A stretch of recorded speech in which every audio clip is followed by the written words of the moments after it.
Hello mga katuhog! So marami sa inyo ang nagre-request kung papaano gumawa ng magic ring. So sa paggawa ng magic ring, ito yung buntot ng yarn, ito yung working yarn na ang kadugtong niya is of course yung yarn na gagamitin natin.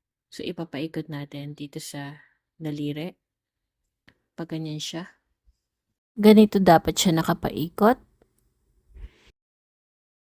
Tapos ilalagay natin dito sa center ng bilog. Para tayong gagawa ng slip knot pero hindi. I-insert natin yung hook.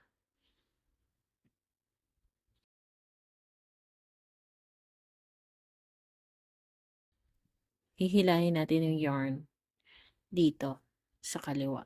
Ito yung for right-handed. Pagkatapos niyan ay mag-start na tayong mag-work ng stitches. For example, 12 double crochets.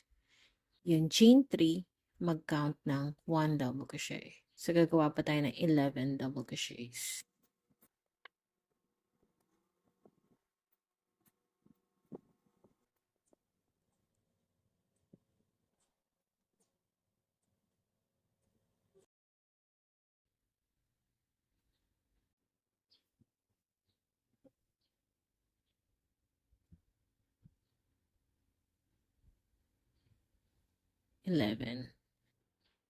So, nakikita nyo, hinihila ko para humigpit.